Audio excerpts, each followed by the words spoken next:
Right on. All right, we're back with another live stream. Hey, my friends, I'm Sergio Paez, and I've got just the most amazing guest today. This is Justin Leach. Justin, thank you for joining us here. My Uh, pleasure. Big shout out to everybody who can. So, you've been, I'm sure you've been seeing, or at least you've heard about the Lightbox Expo, right? Like this whole Yes, week yeah. has Well, lots of been, my friends are doing stuff. So yeah, it's yeah. nice to see. And so this whole week we've been organizing just events and speakers and talks. We have like this animatic challenge because, of course, I do storyboards and story development. So I've been training people on how to do that. We have a mentorship program that opened up, and hey, big shout out to everybody who is joining us and who's been on the talks, because I see a lot of familiar faces who have been joining us on these talks. We had some amazing artists yesterday from Pixar and Netflix and stuff.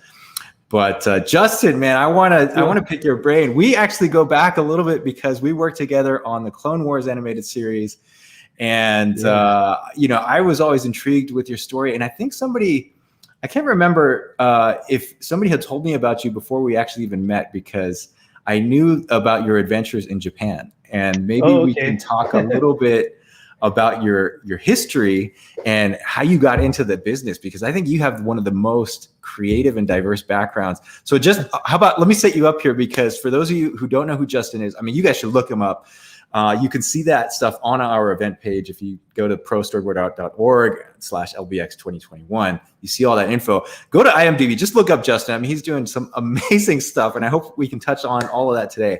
But how about you just start out with how you started in this business and what you were doing, and then maybe how your career has, we can take it from there. How about that?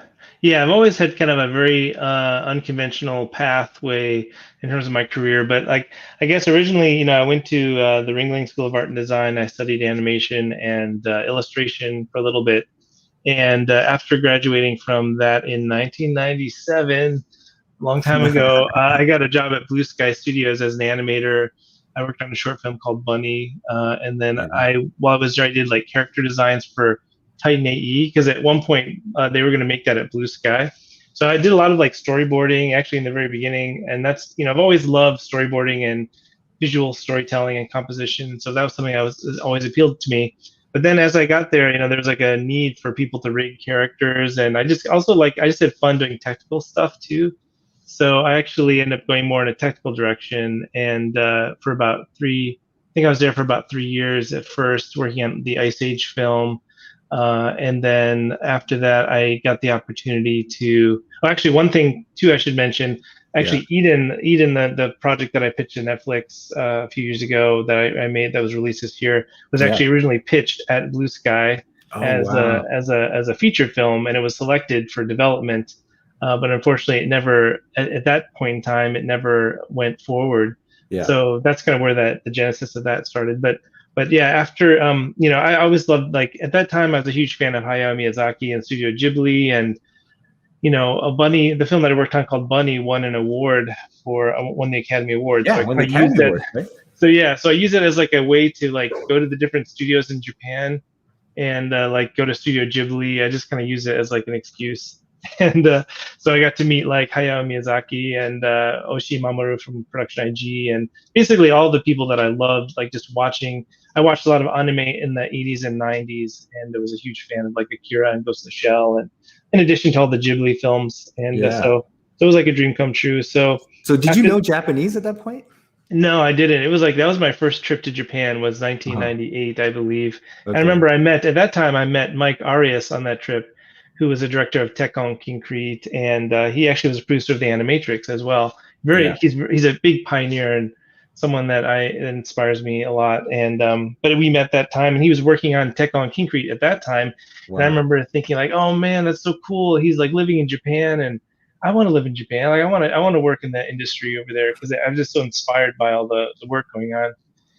And so somehow, I think it was through the Japan Society in New York, I met some people at Production IG, and then I eventually got to know the CEO of Production IG named Mitsuhisa Ishikawa. And so over the years, we kind of became friends. Was that in New York, or was that? That was in New York. Yeah, that was when I was in New York. And so I just kept asking him. I was like, I'd love to work for you if I could. And here's my demo reel.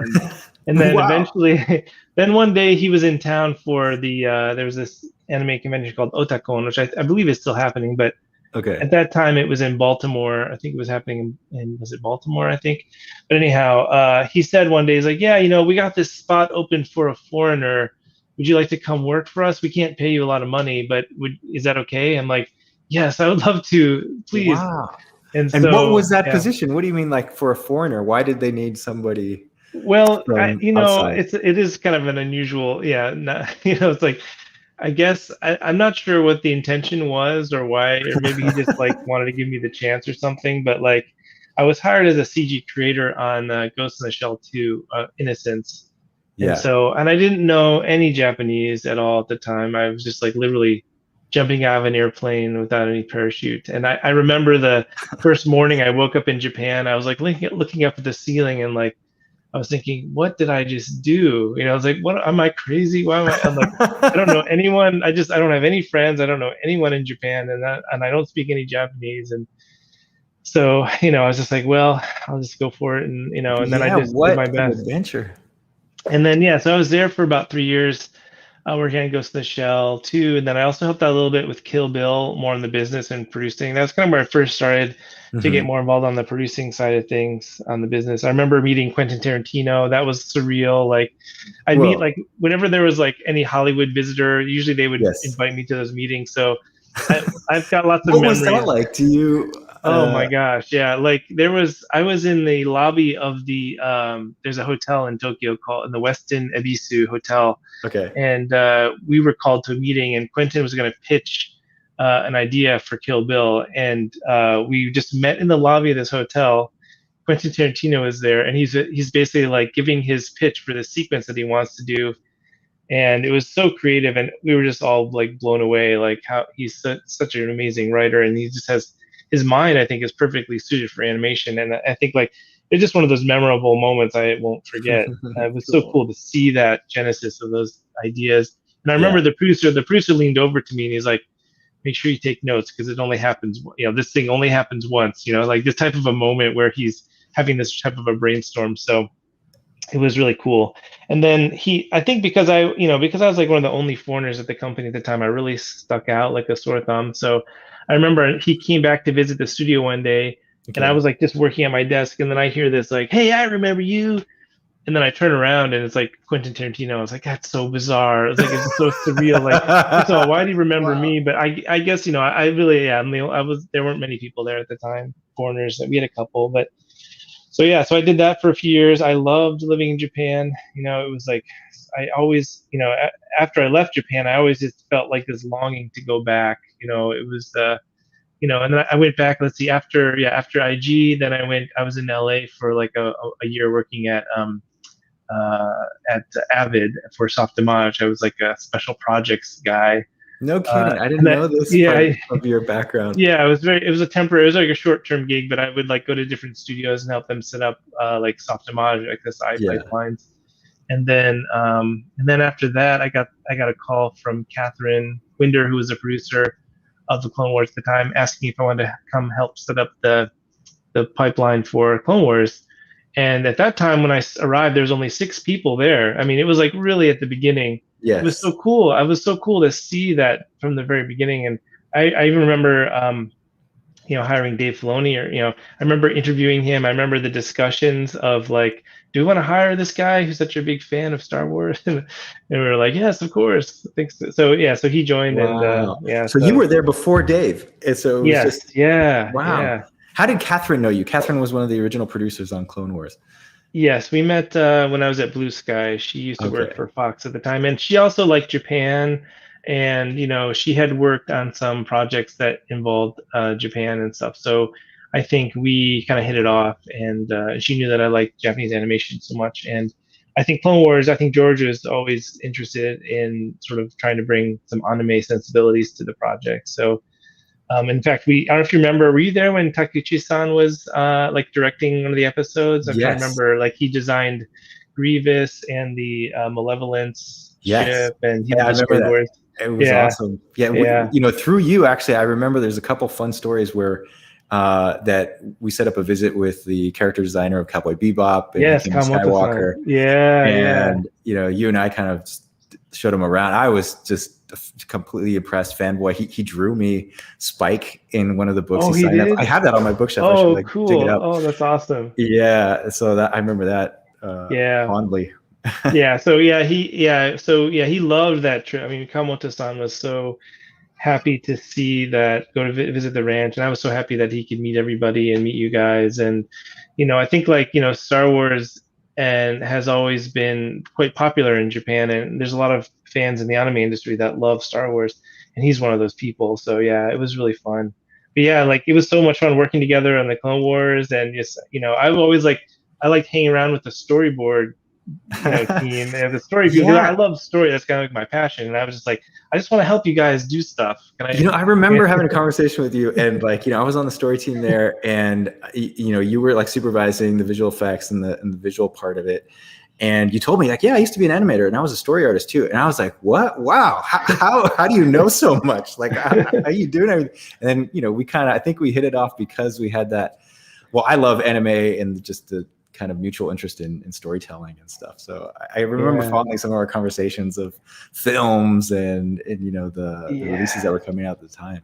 It was so much fun. I feel like I wore a lot of different hats at Lucasfilm Animation when I started, until I found where I fit the best, I think. But I really had a really fun time once I got to your department, and it was just like so much fun hanging out with you guys and just helping make. It was a wild bunch back there. Yeah, it was fun. Yeah. I didn't get to see after season 2 and what happened, but it was a really fun memory. So you moved on eventually. You went back to Blue Sky, right? Yeah, so I went back to Blue Sky, and I started as a senior production engineer writing tools for their pipeline. Completely different, I mean, how diverse. That's amazing. And then it was just something that I generally, the way that I kind of work is I just there's something that I like to do, and I just try to learn how to do it. And so I just kind of just follow. I'm not good at doing things I'm not passionate about, so I usually just have to follow the passion. But yeah, so I started out as a senior production engineer there, and then they asked me to be a rigging supervisor because I had past rigging experience, and I supervised a little bit on Clone Wars as well for rigging and modeling. So they asked me if I wanted to do it, and so I did. So I said yes, sure, why not? Sounds like fun. And then I did that for like 8 years, I think. So like the Ice Age was from Ice Age 4, I think, Rio 1 and 2, the Peanuts movie, Epic, all those things. So did that for a long time, and then while I was doing this rigging supervising role, I kind of got like people were approaching me about wanting to work with Japan, and like, I hear this person, can you help me? We want to get the rights to this. So like I was like, I mean, you were still connected, of course, with a lot of your friends and your contacts in Japan. Right? Yeah. So I still kept those relationships over the years. I mean, that was one of the ways I was actually able to make Eden, was because I had those relationships that I built over time. But yeah, I kind of slowly got into producing, and I produced a short film called Kick Heart, which was directed by Masaki Yuasa, which was, I think, one of like the first crowdfunded animes. Yes, I remember that. We had a conversation there too, and it was so awesome that it was like super popular, crowdfunded, and I mean, you've always been on the cutting edge of some of these things. It's like, I love just I don't know. I can't say that I do it intentionally, but I just follow the things that really interest me at the time, and I love to try to like see where things are going and do those sorts of things. But yeah, like, so Kick Heart was really cool. I also helped out with from Kick Heart.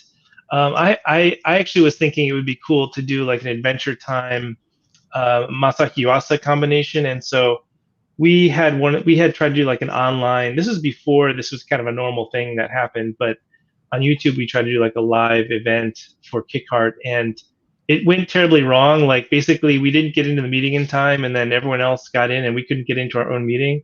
So at the last second we get a new meeting, and it was like we only got like 3 people. It was kind of like a little bit messy, but one of the 3 people was a concept artist from Adventure Time. And so, oh, hey, actually, since you happen to be here, got a question for you, And so that kind of led to that.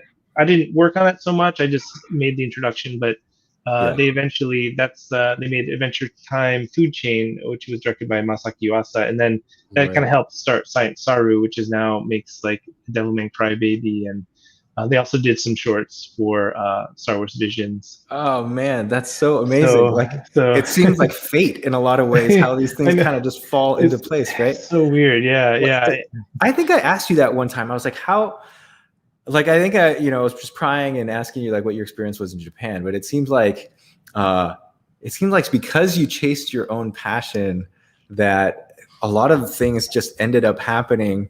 And, this is going to lead me to Eden, because I think when I saw that you were behind that, I'm a huge fan of yours, of course, Justin. And like, I was like, wow, this is exactly what he should be doing. And I was just really impressed that this was something that was going to come to life. So maybe how did all of these experience add up? yeah. I guess you're getting there. I cut you off with the Oh story. yeah, no. It actually, yeah. I mean, so I was at the time Eden started. So I was actually, again, randomly kind of pursuing other things. I was at a mobile app game company working on Pipeline again, and I was working on the short film that I always wanted to make, and I had hired the mechanical designer from Ghost in the Shell, Takuchi-san, who actually did the same design in the Clone Wars.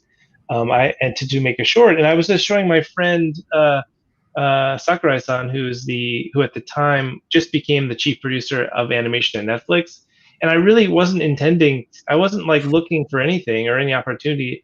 I was more just like my friend. I was just showing my friend, hey, I'm working. Check out these designs that Takuchi-san made. I'm working on the short film. And then he was basically, once he saw those designs, he's like, well, why don't you pitch something? And I was like, really? You want me to pitch something? And he's like, yes. And so, and again, that sort of serendipitous thing. I mean, I had known Sakurai-san since I worked at IG. So a lot of these people, Yeah. that was a while ago, they had gone and grown in their career. And so he was at that point. And so I had known him. And so he basically said, hey, pitch me some ideas. And I actually had, I have a stack of ideas on my shelf that I kind of, blew the dust Right. off of. You dusted it off. Yeah. And the one that he picked was Eden. The one that he liked the most was Eden. And so we went with that and we developed it and we worked on developing pitch together. And then, so yeah, I had this, I mean, it was just like a dream opportunity because I had always wanted to tell my own original story and work with other people in Japan and tell that story through creators, with working with creators in Japan was something that I always wanted to do. It's very difficult to do. So I basically, I feel like I got pretty lucky. And so we just kept Yes. talking and developing it. And then I basically had like a month to figure out, okay, you got to build your team in a month, kid, figure it out. And so Wow. I was like running. I was just like, I really went for it. And I started my company, Cubic Pictures at the time. I had to start a Japanese subsidiary as well. So I had to there's so much I had to figure out. There's the legal side, the business side, the budgeting side, and all these things were like, I'd done I would say light producing, what I call, but this was like real, full on. Yeah, the big league. So I had to learn a lot, and it was a huge. Let me ask you a little bit about that, because I know we get a lot of questions from people there's already great conversation going on in this response, and we will get to Q&A, by the way. So you guys hang out. We're going to get to pick Justin's brain here, but I want to ask you about the pitching process, because a lot of people have, aspirations, let's say, to pitch a show, maybe eventually get something on these streaming services. But what's that process like? You said it was a learning curve, or you had to kind of, I guess, jump into the deep end of things. What was that like for you? How did you handle it? Were you ever in rooms where people were pitching? I guess you had that Quentin Tarantino experience, but he was already big at that point. Yeah, I think it's, I think it depends, I feel like my path was quite different than the traditional Hollywood path, but, I think that, in terms of the mechanics of a pitch, I mean, basically, there has to be sort of an idea that can hook you, and you have to be able to, sell it to other people. And then also you need to bring other artists to the table to help you make it, and like other studios, other creators. And so basically it's a little bit of this in the beginning, you have to, I mean, also I was very lucky with Netflix. At the time, they were willing to take a chance on me, and they saw this idea that they really liked. And so I think that's kind of unusual. It's harder now, I think, for original ideas to get made, because now a lot of it is based on existing IP. So Sure. it's harder than it was. I think it's harder now, but at the time, I think they were really hungry for content. And so, yeah, I just basically called on all my friends, everybody that I knew. Like, if I didn't know the answer to the question, I just try to like figure it out. And I just basically like, you know, like for example, like I knew, yeah, basically through my connections in Japan, I was able to meet Yudia-san, who is the director of Full Metal Alchemist Brotherhood, and I got him on board to direct. And then I got Kamoto-san, who I brought to the Skywalker Ranch, who I'd known for a long time, to do the character designs. And I worked with Wolf Smoke, who was the art director, or Clover from Wolf Smoke, who was our art director for the show, and she helped bring on the studio to paint all the backgrounds. And then CG, who worked on Clone Wars, they Right. remembered me. I helped, like in the very beginning, I helped set them up for the Clone Wars. Oh, So of course. again, Great. it's all these sort of like long relationships that I had sort of like built over the years and they basically came to me and said, "Hey, can we bid for this project?" I was like, "Really? I mean, you guys are so awesome. I mean, you've done so much amazing work. I didn't think I could afford them or, but we just, we made it work, and they were great, and I trust them so much. So yeah, just like it was this weird like alignment of sort of just these pieces falling together, and then just figuring it out as best you could along the way. Yeah. But in terms of a pitching process, I think like you have to, you need a great idea that can hook people in. I think in our case, it was more just like robots raising a child was at the time kind of new, but although there were subsequent movies that came out after that were similar stories, but but anyway, yeah, that was kind of a bit of a hook, and then we had some established talent that was attached, and CGCG had a really good reputation, and with that, we were able to package a pitch, and then the other thing too is I sold all the rights. Now this is, obviously there are many different ways that you can do a project. One is by licensing your idea. One is selling it outright. Hmm. And because I didn't really have anything, I didn't have any investors. I couldn't possibly make this on my own. I just decided, well, I just want to, I just want to learn how to do all this stuff. So I'm fine with just selling the idea to Netflix, and then they will Yes. finance everything in the production side of things. So, I mean, I could probably do a whole talk on the business side, like that's a Yeah, whole other we should thing. get you But back to chat about that yeah, because yeah, I think it's something for artists that's really difficult sometimes for us to find out because that information isn't easy to get. Like you have to yeah. either have insider knowledge or, like you're saying, know somebody or just Yeah. school of hard knocks, right? Yeah, it's and then there's other types of environments where if you're in a studio, a bigger studio, and they have internal people within the studio can pitch their own ideas, like that's another way too. But yeah, it's tricky, and I think at the end of the day, you just need to have. I mean, I just feel very lucky because I felt like Netflix really believed in me and was willing to take the chance, and like I couldn't have done it. I couldn't have gotten this far without that happening. So I'm certainly like really thankful for that. Mhm. But yeah, it was a long time dream that I wanted to do for like so many years, and I'm so happy that I was able to finally do it, and I feel like I learned so much in the process of doing it, and then that opened other doors for other projects like Yeah, Star well, Wars and stuff. I mean, Eden looks amazing. Like one, I guess Oh, thanks. I wanted to, dude. It's just the most amazing stuff. And yeah, I just get chills when I was looking at it and watching the episodes. The storyline I think is so cool. The fact that yeah, these robots. Well, actually, maybe I should ask you Okay. to describe the story a little bit because you're gonna probably do it way better than I could.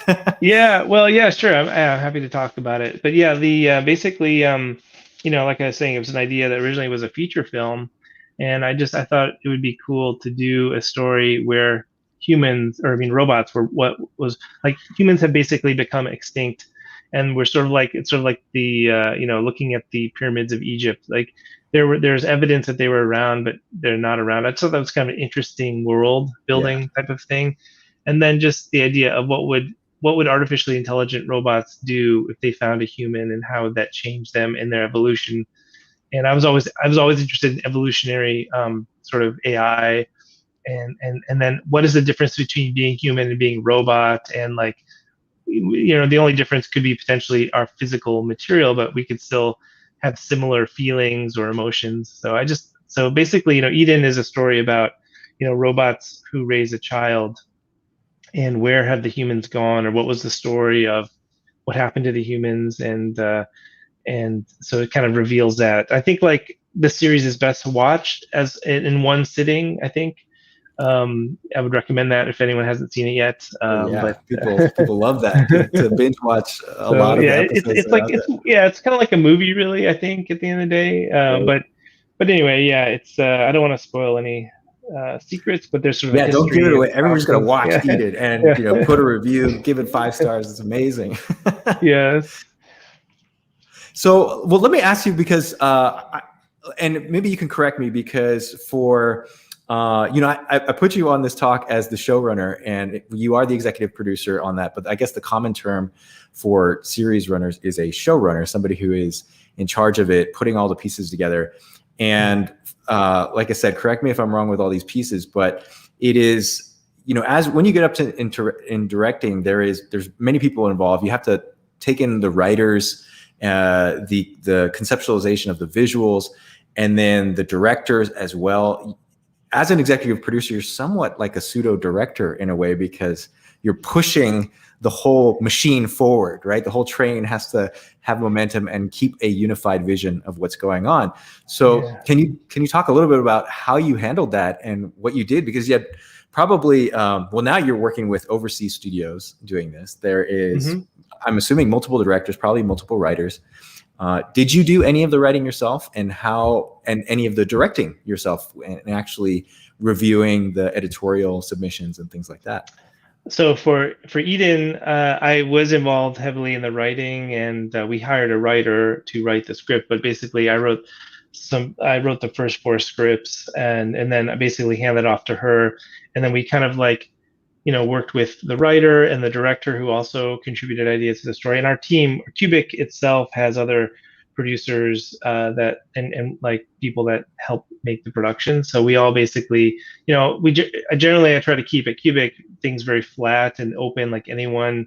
There's no hierarchy. It's basically like, if you have an idea or an opinion, you're welcome to say it.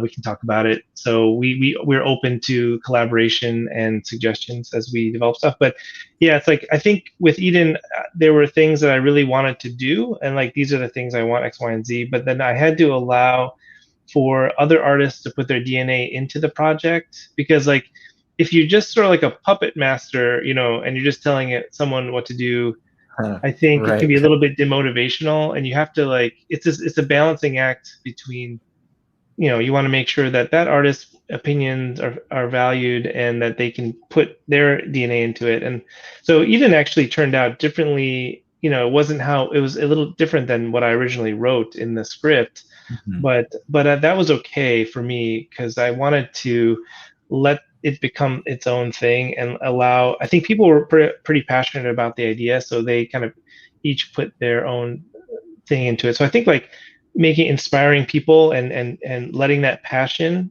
come into the work is really important, and I think that shows.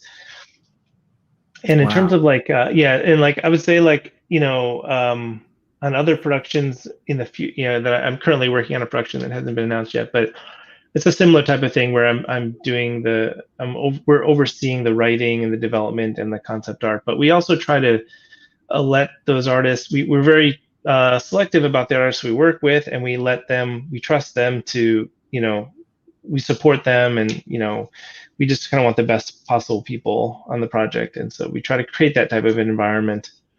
Wow, so awesome! Yeah, it is I think an aspiration and dream for a lot of people to be able to create their own ideas and see it to fruition, see this thing like out there, that people can appreciate it, and you did it, which it took a long time to get made, and like, it was actually, Eden was done a year earlier. It got delayed due to the voice recording and COVID, and so like, it's kind of unfortunate in a way, because we had like, we were planning to premiere it at Annecy, and we had all these things that we wanted to do. So unfortunately, it didn't happen. Like, I would have liked to have come out a little sooner, but that's okay. Right. Well, it's out now, and it's out I'm sure you mentioned that it opened doors for you, and I guess maybe this is a good segue to talk about, right there on screen, you guys can see you're also the co-executive producer, or the co-executive producer of Star Wars Visions. Yes. And I bet, I'm almost guaranteed that most people know what we're talking about and have seen the trailer, because now it's been released. This is something that, Yeah. now I know you can't talk about everything, but maybe can you mention what you can about the involvement with Star Wars Visions? Yeah, I can basically tell you what I did, but that's about it. But yeah, basically, I'm co-executive producer on the project. Making Star Wars plus anime is something I've been wanting to do for a very long time, and the stars kind of aligned, and I got the opportunity. So I basically, yeah, so I was working on that for the last year. I think it was total schedule maybe been like 18 months. I think it was like Wow, that's 2018. really So. fast, actually, And because it's one thing with an anthology that's kind of interesting is that it's like producing a television series, but each episode at the same time in different locations. So and it wasn't all exactly the same time. There was some overlap, but yeah, I mean, yeah. basically like with the anthology format, you can have multiple studios all working at the same time, and so like that means you can create more animation. That's why it's generally like for the amount of animation, it's actually quite a bit in such a short period of time. Because you just had, but it's logistically really hard. It's just like very, very hard to do that. But yeah, it's such a great opportunity. I'm so excited for people to see it, and I can't wait for it to come out. I wish I could talk more about it. Yeah, and you guys can check this out on IMDb. Look it up. I saw a couple of names that I recognize on there. One that I worked with was Jackie Lopez, who's another producer at Lucasfilm. And I'm always so impressed and kind of inspired by the things. And this, to me, seemed like such a natural progression. We might have even had conversations about this way back when, but the fact that they're now doing an anime Star Wars is like exactly what I think people want to see. So I think this is going to be a wonderfully successful show and venture out there. When does it come out? Can you say that? Or is there I been a can release say, date? it's coming out on the 22nd of this month. So it's coming out very soon. They just released a official poster a couple days ago, I believe. The trailer is out, so people can watch the trailer. And yeah, it was a fantastic trailer, I gotta say. Like they did, I got goosebumps myself when I worked on it.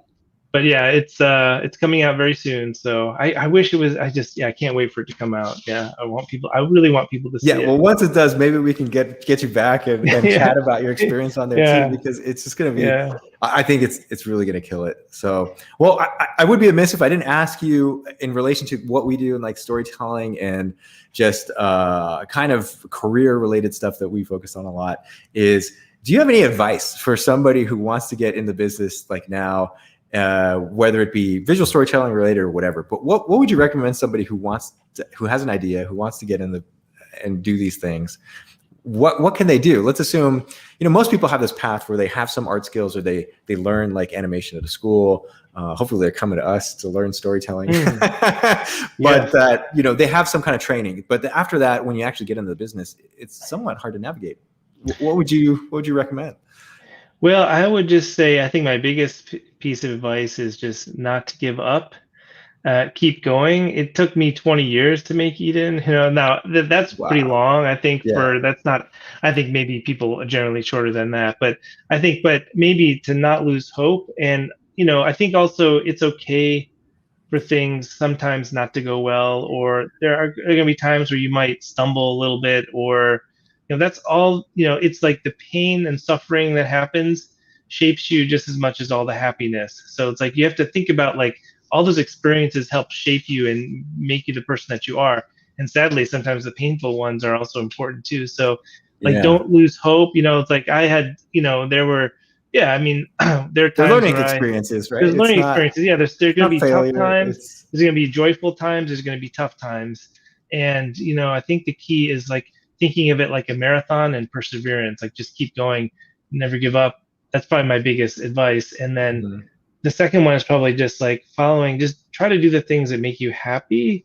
And even if it seems impractical, especially on the financial side, I know that's like a big one, even for me. But I think trying, just as best you can, try to just follow the things that inspire you. And so those are kind of there were times when I kind of, I did other things that maybe it wasn't my true passion. And then I realized, over here is really the thing that I want to do. And as I've done that, I found I'm just generally much happier. So definitely, try your best Right. to follow those, your inner voice, and not just keep trying and work hard, and then eventually, all those relationships you build over the years can come to help you potentially. And then when that moment happens, you got to go for it. Really go for it and take the leap. That was one thing too with Eden. I was like, Right. I'm gonna try. I'm gonna go for this. I might fail, but at least I can die saying that I tried. So Yeah. there are You took there a are swing yeah, and there's like there you could be a hit it out of moment the where you're park. like you got to balance between the practical and the impractical, and you're like, do I go for it or not? I don't know. I'm gonna go for it. So yeah, that's what that would be my advice. I love it. I love it because nobody gets into this business because they, because they think it's another job. Like people get into the entertainment industry or storytelling because they love it. That's to me, that's the thing I find is the common thread. If you want to make money or something, go become a banker or a stockbroker. And the ironic thing is that I think there are many ways that people can make a good living at doing what we do just because they're passionate about it. And Yeah, like I always thought I was going to be broke as an artist, but lo and behold, I found out there was yeah, jobs around. yeah. I think like if you work hard, you've got the passion, and eventually just keep with it. Eventually, things will just kind of fall into place. I think. But yeah, it's yeah, passion for me is really important. Oh, that's awesome. Such great advice. Well, hey, I want to I take see some of these some familiar questions. names, by the way. I see some names: Tim, Ooh. Tim, All and right. Very Claire. I know cool. Claire. Hello, Claire. And Distract. I know you guys. Hello, Oh, hello. fantastic, man. This is great that, yeah, Distract here says, hey, this is so awesome. Thanks, buddy. Glad that you're on here. And, Distract is yeah. I see him on my Twitter, yeah, a lot. So hello, hello. all right, good. Yeah. There we go. We got mutual followers on here. So, Thanks for this one coming, by from the way. JC. Hey, buddy, I know you too. Is he's asking Justin Sergio, did they ever do a lone wolf and cub animation? Uh, I guess are you asking in what your experience with Japan and production IG? Is there something is that what you mean, Um, JC?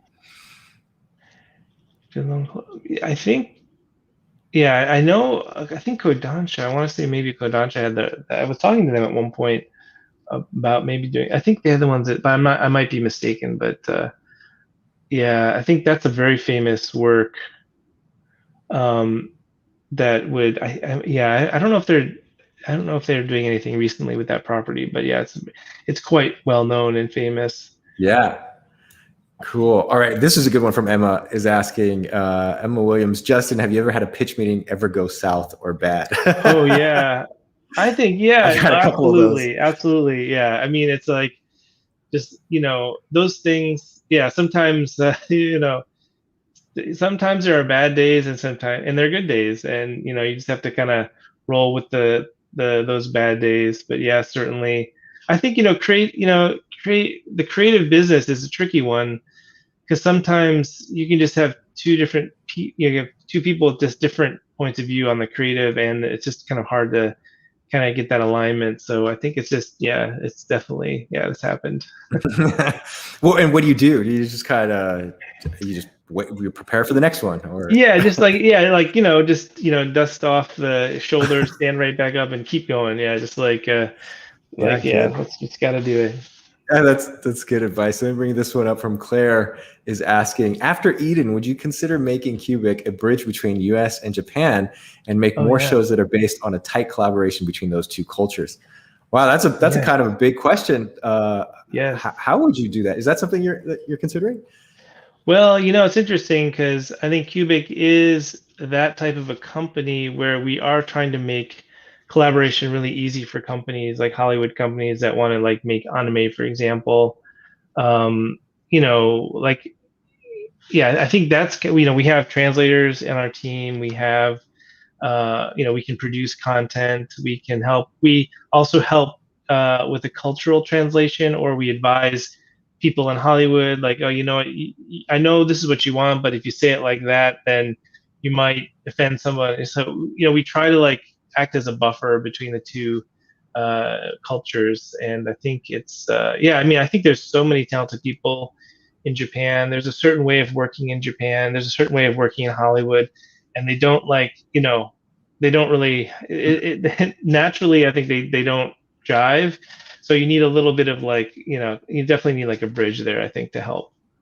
Yeah, I have a good buddy that worked many years in Japan, and he was kind of telling us the story too. And he's, he's a Westerner, so to speak. And he was mentioning that one thing that I thought surprising, and maybe you come across this, is that they don't really use contracts in Japan. Is that the case? Like your honor true. and your word is it. Yes, and I was like, what? What do you do if you have like a foreign company wanting to make some kind of agreement? Like everybody's used to signing a paper and having this legalese and stuff. But I thought that was really surprising.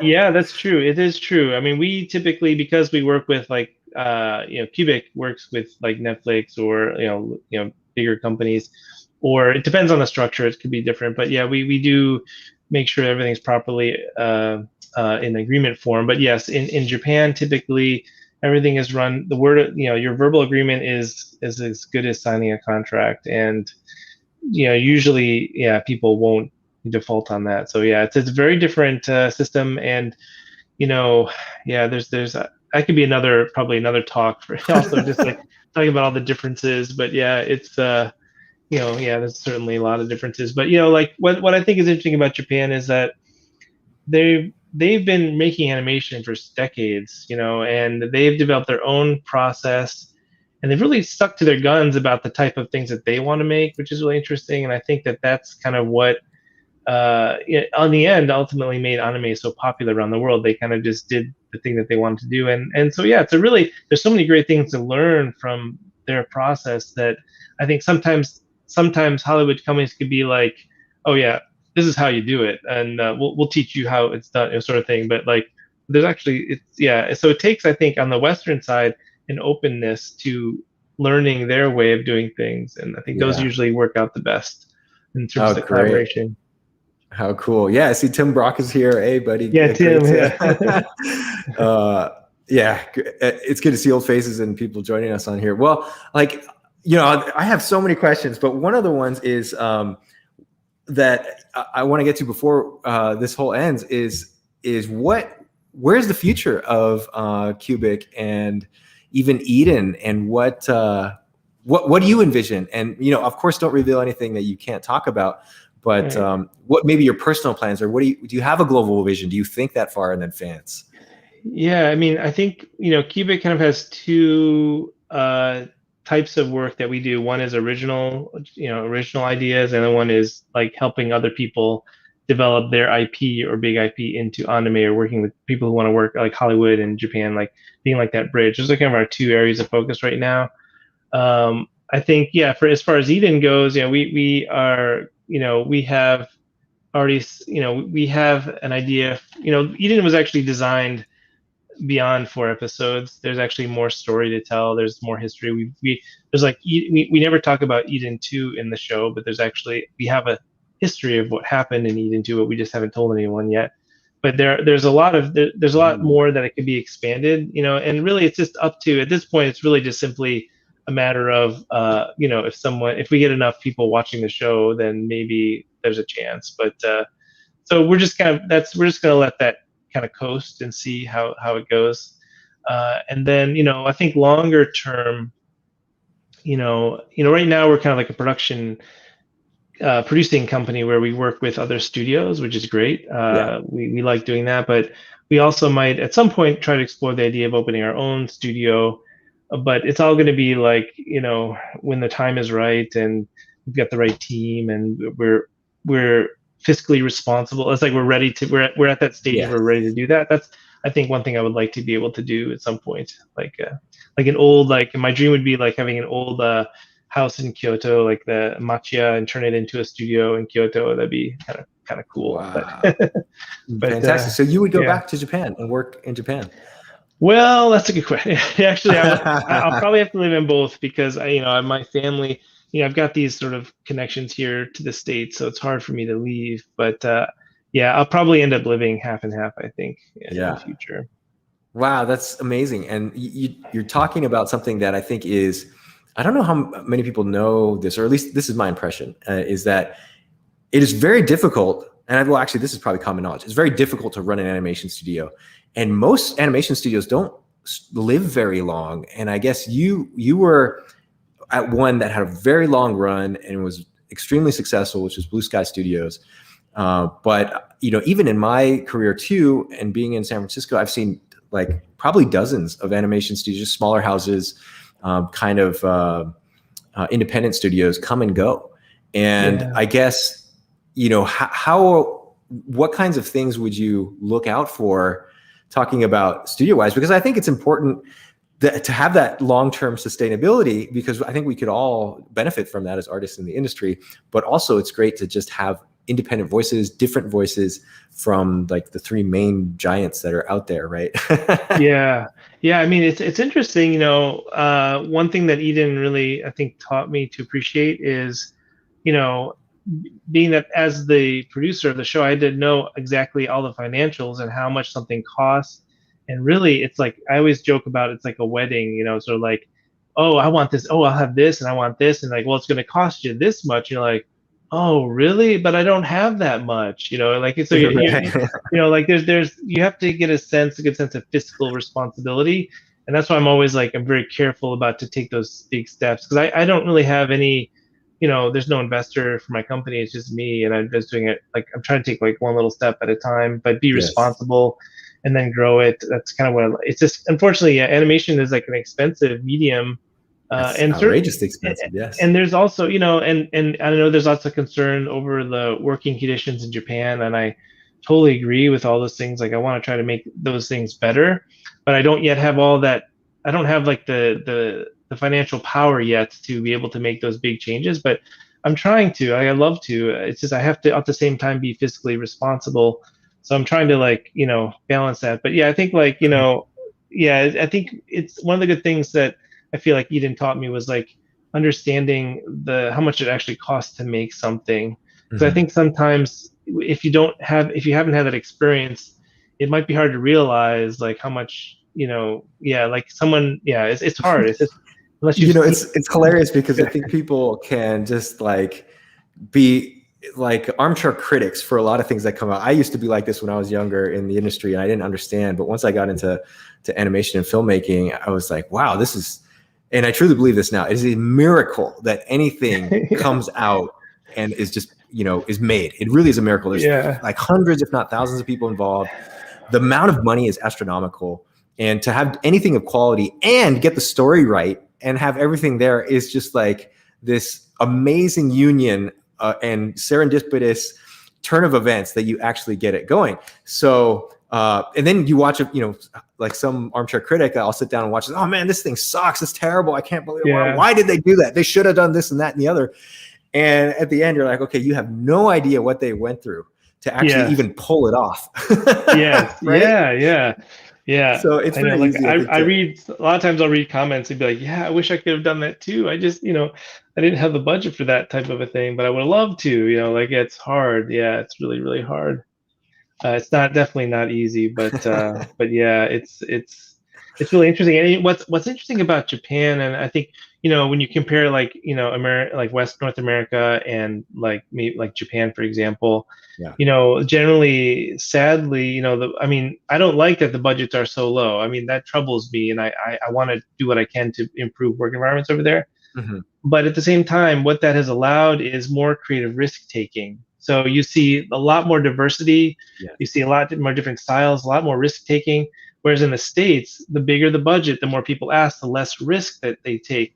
So the people working at the studios don't quite feel as fulfilled because they can't take any risks. But they've got the security, they've got the money, the good job, but then like maybe they're not as happy like creatively. But then like you go to Japan, but you're struggling, but very happy creatively. So it's like I would love to try to find this balance where you can maybe try to keep the risk low, but share in the reward with everyone. So like if it does like really well, but then it gets into like who owns the rights, who's paying for it, and then so the only way you can really do that is unless you basically pay for the production itself. But then where do you get the money to pay for it? So it's like it's hard. Exactly. I mean, I have a funny story because while I was at Lucasfilm, and this was when I was directing on Rebels, I was sharing an office with Brad Rao, who's now the supervising director on Bad Batch, and he used to run a studio. And anyway, we've got these fancy desks and this beautiful thing, and all of a sudden we see this. I see this article about what animators make in Japan. And it's just a fraction. It's got to be like a tenth of what they make in the United States. And I'm sitting there complaining about my nice, beautiful desk. And I got, if something's broken, I just make a phone call. Like, they fix it instantly. They're giving me massages. It's like all this stuff. The food is great. Like I shut up immediately. That was just like, I have no right to complain because we have these amazingly luxurious environments in these big productions. Whereas in Japan, they're working in these tiny cubicles. Artistry, the level of the production value is so unbelievable. I'm just watching this like, wow. And they're working day and night, getting, comparatively very low salaries compared to what you could get in the United States, for example. Right? And I got to work at when I was at IAG. I got to experience what is normally experienced working in Japan, and it was like after that experience, I could never complain. I mean, not that I was super happy there. I was not unhappy at all at IG, but just like when I was in the States and I hear people complaining, I don't like the coffee. I think we should get another. We should complain about the type of coffee that they've ordered. I'm just like, exactly. It's like, we're so lucky. Go work in Japan for a month. I've just been I've been very grateful for all the things that we have. So and this is kind of, I brought this up on screen from Claire. It's another question. Like, I wonder how it was on Eden to work in a cross-cultural team. This is kind of what you were describing here a little bit. Was it different as a producer than when you were working in Japan in the Japanese studios as an artist? So I imagine it was much different. Yes. Right? Yeah. I'd say like as a CG creator, I was basically more or less like I was a full-time employee of IG. And so they would basically just drop an envelope of animation drawings and stuff. They're like, okay, do everything and make the whole shot and give us all this. So I do all the rigging and modeling, texturing and everything. Again, I had to just figure it out. But on Eden, it was really great. I mean, we just had a really good team, and Uday-san was a fantastic director and collaborator. We also had Christoph, who was a concept artist who also was on Eden, who did a fantastic job. And we all, I think it went fairly smoothly overall. We all just kind of, I think there was, we didn't know how we were going to do it because we had like, someone was in Shanghai, Wolf Smoke was in Shanghai, Nice Boat, who painted the backgrounds, was in Tianjin, China. We had directors and concept artists in Japan. We had CG in Taiwan. Like how do we do all this? But we just used Shotgun, and we had a great team of people that could help with all the translation and everything. So Shotgun is an asset management system, right? For people who don't. Yeah, or now it's ShotGrid. That's right. It's called ShotGrid. ShotGrid. Okay. So, But that's how we were able to kind of, we built a little tool that helped artists upload their artwork and stuff. But it was, I think and this was before COVID too, actually. Yes, so, I was going to mention that. Because we were just doing it. We were doing it.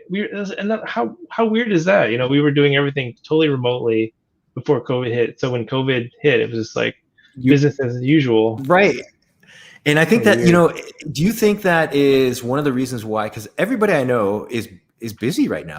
And through COVID, they were already, they were still working. Like the studios, some of them had to scramble to kind of get their act together, I suppose. But it was like it seems like within weeks, they were up and running and people were doing the remote work. And then guys like you and, I've done the freelance thing for a long time, just working in my home studio and remote style.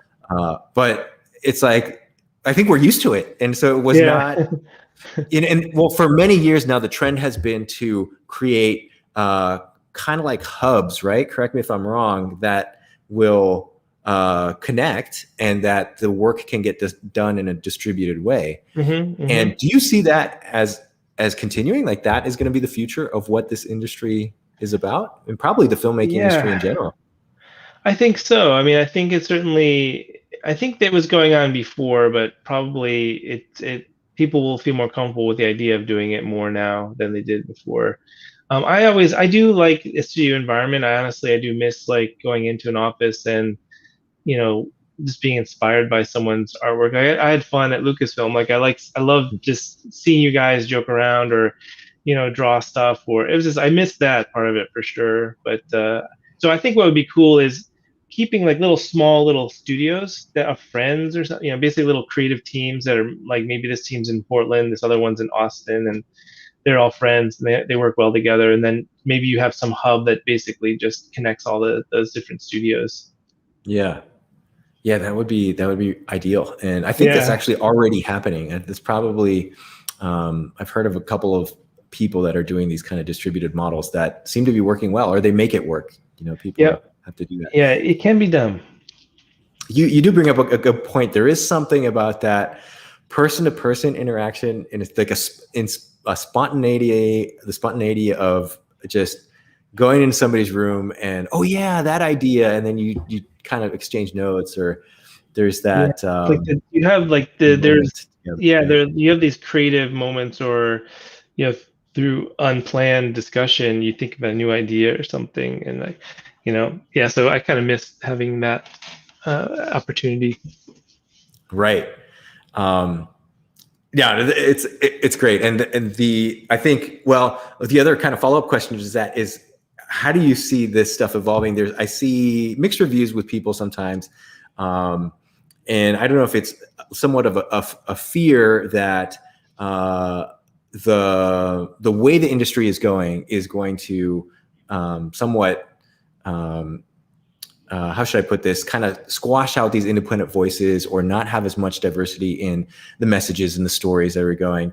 And, I don't really see it that way. I kind of see it as change, but I want to get your input, because seems like you have the pulse of what could happen, or where do you see what's going to happen in the next 10, 20 years, and how, with streaming and, all these things that, the pandemic has now thrown things into a loop. Like, where are we going? Like, how's it gonna work? I know. It's a good question. Really good question. Yeah, because like, I've always been such a fan of theatrical films, going to the movie theaters, and in one way, it kind of like breaks my heart that that's happening, because films are such a big part of my life. Mm-hmm. On one hand, with streaming, I had such an amazing opportunity to tell a story that I otherwise would have had a hard time to get made into a feature film. So from that point of view, it was really exciting. But yeah, I sort of feel like there's a massive consolidation going on. I think one of the challenges, and everyone's migrating to streaming. I think it's going to become the dominant platform for releasing stuff. I hope that movie theaters still stick around. I don't want that to go away. Yeah. But I think that just the reality is, it's just, when you can watch in the comfort of your own home, and you've got a projector and you've got a nice big screen, like, Right. why go out to the theater? But yeah, I think that it's going to change. I think it's going to be harder because, yeah, I think there will probably be a correction at some point, because the business model of streaming is different than theatrical. There's lots of other things you can do with theatrical that are hard to measure in streaming. Things like, profit shares from ticket sales for a producer versus a streaming sale.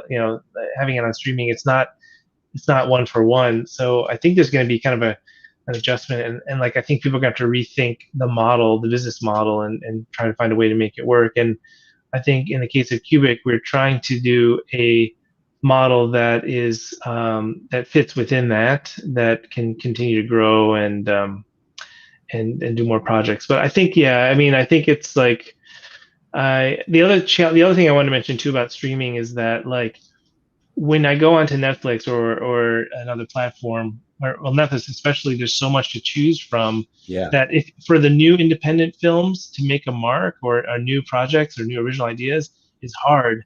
And usually what ends up happening is it's sort of like whatever is the most outrageous thing usually grabs people's attention the most, and they don't notice those other things. And also, like, it's the things that they show you on that screen are based on what is sort of popular online, or what people have been looking at and talking about. So it's hard for those, the independent voices. I think it's going to be a challenge going forward. And but yeah, and I don't quite know how to solve that, but yeah, I hope that we can find a way to keep making sure that we have more independent voices in the mix. Yeah. I think anthologies are actually really good for this, actually, because they usually, the artist can take a risk in their vision and how they want to make a story, and then, that can maybe, who knows? Yeah. So I think it's like a good way for independent artists to maybe get more visibility. Oh, right. Exactly. Just like Star Wars Visions, because Yeah. it's kind of like under the giant umbrella of, you know, Lucasfilm and Disney. And then, but within that, there is room to have more, expression and unique, unique stuff that you probably wouldn't see otherwise, right? Yeah. No, that's awesome. But maybe that'll be a way. You know, I'm kind of thinking that like maybe anthologies will become the modern equivalent of the TV pilot. You know, basically, where if it does well, maybe like you can kind of get a lot of attention through an anthology, and then get other people to watch things they normally wouldn't have seen by that creator. So maybe that's a way. Exactly. We just spoke with Robert Valley, who, you know, this was yesterday on our chat, where, you know, Love, Death, Robots, of course, and some other. I'm sure you've seen that, but people win Emmys, and now he won an Emmy, and the fact that that was an anthology, like you're saying, this could be something new to pay attention to. Open doors could be something positive. Yeah. Well, Justin, man, thank you so much for just giving us your info and your knowledge. It's so valuable. It's so rare that we, get to chat and have the insight for somebody like you. Where can people follow you, or where would you like people to check out the stuff you're doing? Oh yeah, let's see. I've got a Twitter account. I think it's like a DB5007 because my favorite car is the Aston Martin DB5. You know, like James Bond. So that's why that's why I call that's my Twitter handle. But yeah, same for Instagram. We also have a Cubic Pictures Instagram and Twitter. You can follow. We have a website. But yeah, just feel free to follow us, and we'll sort of send updates as we announce our projects in the future. Okay, right on. And thanks, Justin. That's so awesome. Let me just give a couple quick announcements before we sign off here. We have 2 more live streams coming today, and then more on Sunday. So check out that page at prostoryboardart.org/LBX2021. And we have an awesome roundtable of pros coming up later. Our mentorship program just opened up. You guys are going to see a trailer once we get off here with Justin. And check it out. That's something that, again, if you're interested in this stuff, it's a rare opportunity. You get to talk to the pros and learn from these guys. But Justin, Leach, thank you, my friend. It's so awesome. Thank you. It's so nice. Please hang out, because I'm going to show this trailer, but hang out in the background, and we'll come back on right after that and chat a little bit more. But you guys, thanks for hanging out too. And you can see all the replays on our social media as well. All right. Yeah. Thanks for coming, everybody. Bye. The mentorship experience has been the best learning experience that I've ever had about story. It was a game changer. It sort of felt like it's been an extension of my schooling experience. I think the consistency of work, the challenge of the assignments. This entire system that you have going, it is so perfect for the time we are in. Right evolution of the formula of online schooling.